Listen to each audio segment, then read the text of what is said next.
Now we're going to discuss sales page tips, things to keep in mind as you write your copy, some elements on your page that you want to have after you've written your really good sales copy. So the first thing is you always want to use a reader-friendly font.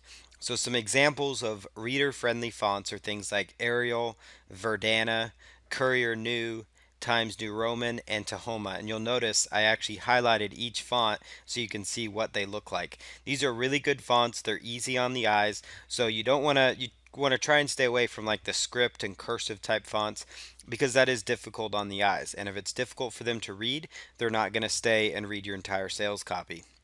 Black font on a white or light colored background works best. Kind of like this. You notice we're on a light gray background. The black font really stands out. But again, white background with black font, that's also really, really good. You want to try and avoid things like a black background with white font. That just doesn't look right. Or a red background with black font. It's not going to show up correctly. You also want to highlight your hot buttons. These are the keyword phrases that are going to really drive people into your product, that really drive home the benefits. So you want to highlight these. So these are the phrases that really drive home the point to your audience. These words should really stand out on your sales page because a lot of times when people read sales copy, they're skimming through the sales copy. And so to highlight these hot buttons or the phrases that really kind of draws people in, those could be like, then I finally discovered the solution. And you want that to stand out because you want their eyes to stop at I finally found the solution to this problem, and then boom, they're kind of sucked into your sales copy a little deeper to start finding out what that solution was or what the problem was. So things like bolding, italic, underline, using different colors to stand out, different sizes, or highlighted in yellow, for example. So you can see here I kind of demonstrated each one of these except for the highlighted in yellow, but I wanted to demonstrate what this looks like so it kind of jumps out at people. You want to make your headline pop and grab attention. We already covered that in the first part of this copywriting training. And again, we're going to go right back to making your headline really stand out. It's already been mentioned, your headline is extremely vital to your conversion success on your sales copy.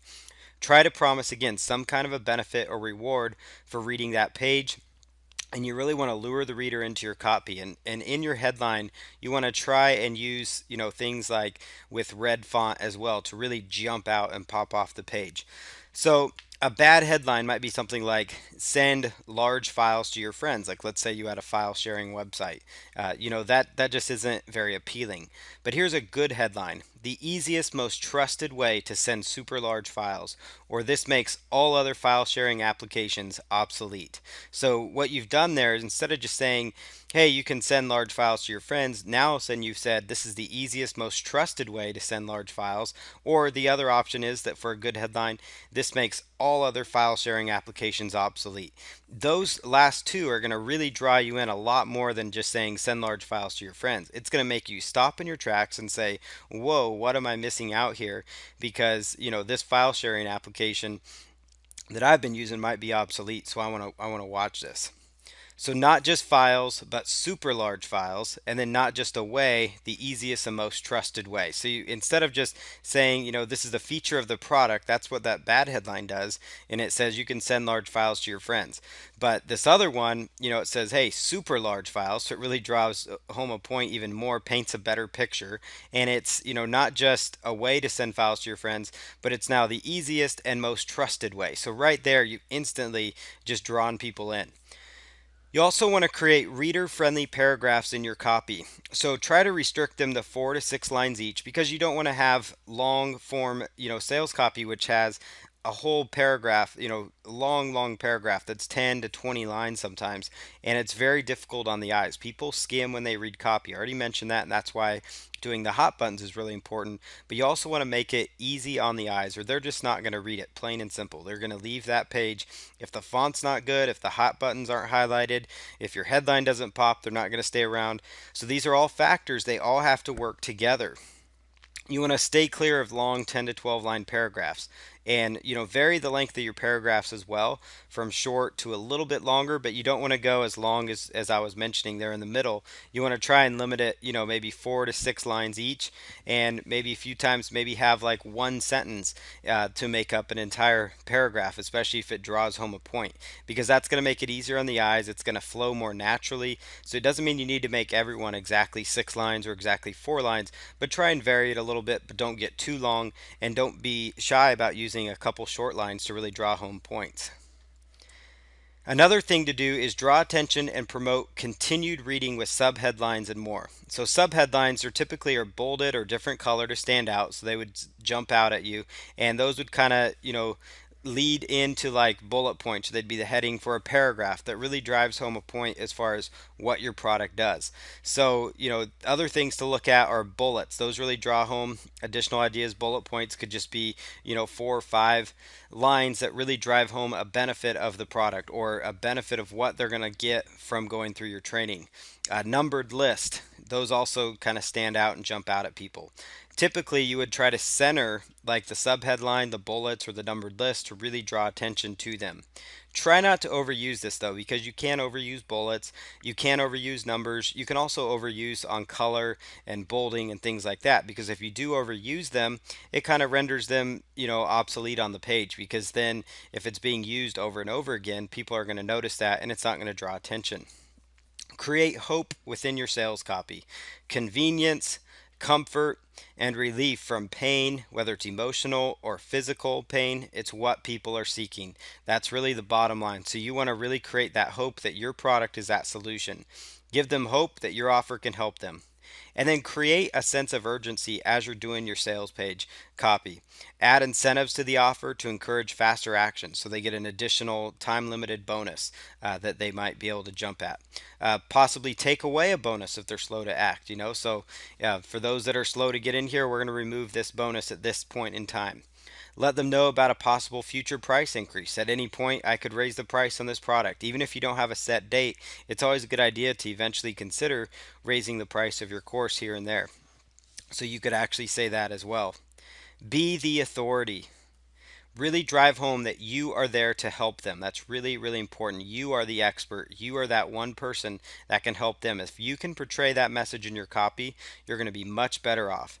Demonstrate anything you can to show you are an authority. You are an authority in that niche market. So study effective sales copy as well in order to be a better copywriter. Spending time to read what top copywriters have done is very, very key to your success. Research people like Gary Halbert, John Carlton, and Bob Bly. These are some of the best copywriters out there. You can just do a Google search for them. You'll find many different examples of their sales copy letters. You could Google top copywriting swipe files to get ideas of phrases they used and structure they did, so you can duplicate it.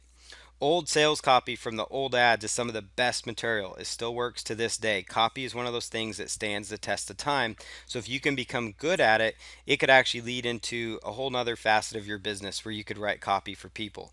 And this may seem like a lot of mundane work right now for us to be talking about copy when your goal is to get your product launch out there.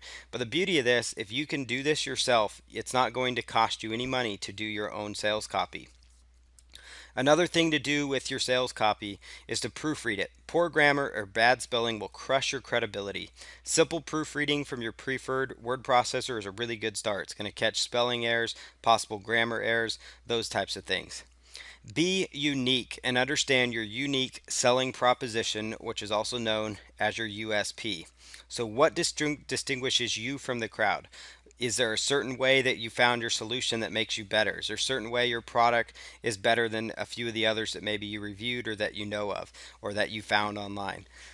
Think of creative ways to differentiate yourself if at all possible. Encourage them to buy from other competitors first and then let them know they will be back to buy from you. That's actually a really bold statement that you can make, is say, hey, go out to my competition, buy from them, and I know you're going to be back because you're going to love this product. That shows confidence in your product. It's a little bit of a unique, it's an edgy thing to say, but it's a really great way to kind of draw people in at the end of your sales copy. And then finally, the last part of your sales page tips here with copywriting is to test your copy, test how it works. Get traffic going to your sales page so you can really track conversions and sales.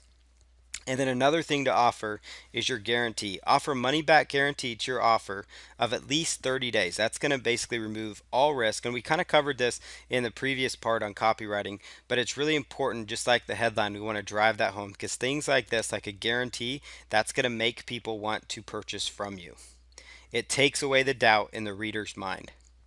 So now we're going to go on to part number 3 of this copywriting training, and I'm going to go ahead and stop this video, and we're going to pick up from a sales copy from start to finish, and I'm going to go over each one of the elements of this sales copy so you can really see a live example of what your sales copy should look like when it's completed.